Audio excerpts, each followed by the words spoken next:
Can we spend a little time talking about employee engagement? You touched on it a little bit, Emily. Can you tell us more about that? Because that's an area that this study certainly did focus on a little bit, and there's a challenge there. Absolutely. So, I will tell you, I'm exceptionally proud to represent a corporation where our employees volunteer nearly 1 million hours a year and have for 8 or 9 straight years. That's a huge commitment on behalf of our employees to make a difference in the communities where they live and work. What you are seeing, not just in this space, but across the board, is a blending of the work life. You see it in the technology, you see it across the board, and this is just another example where there is an expectation that if I want to get engaged in my community, that there should be some avenues through my employer. So we look at some of our key issues that are important to us, and we try to figure out how can we tap the interests and the excitement in our employees to continue and further the mission of our partners. There are some great examples of organizations that are coming up that are really focused on this interaction. I mean, one of the areas that we focus on is the military and veteran space. Given who we are, it's obviously a big cause area for us. Some of the biggest issues in that are around military folks being reintegrated into their community. What's a better way than to get them out into service with other people? And so you're seeing some really interesting models, and I think that's just one piece, but there are certainly other examples of that.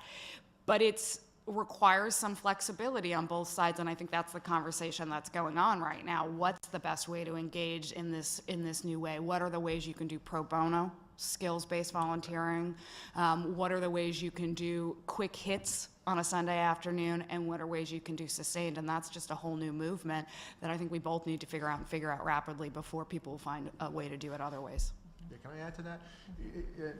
I think that's spot on. One of the things, and this is from the nonprofit side, but one of the things that I think nonprofits are looking for on the skills-based side as opposed to the paint the fence side, because I actually had one executive director tell me last year when I was working on a strategic plan, I can't be with you today because it's a t-shirt day. And I said, oh, the kids are coming in for t-shirts? She said, no, a company's coming in to wear t-shirts.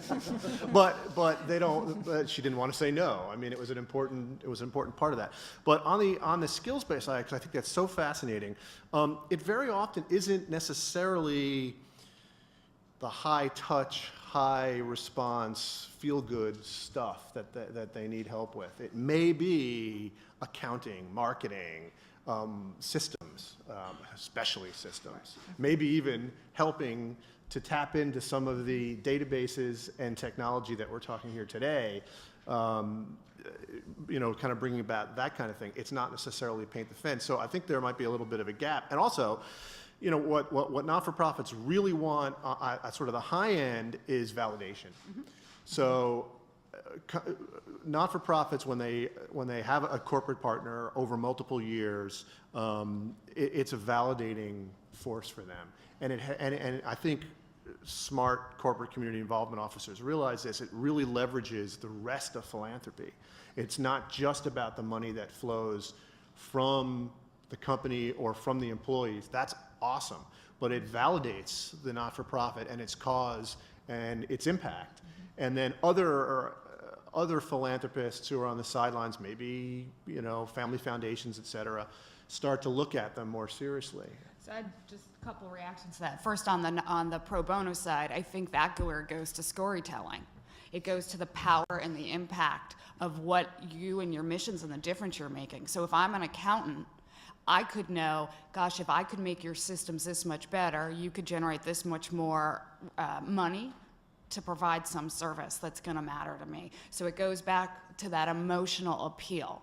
But I will tell you, there's always going to be a need for the Sunday afternoon activities. So I think being smart about what those are, being limited in how you do it, and finding other avenues, because you got to have the whole range. And then on the last piece around the corporate validation, what I would tell you is we know that.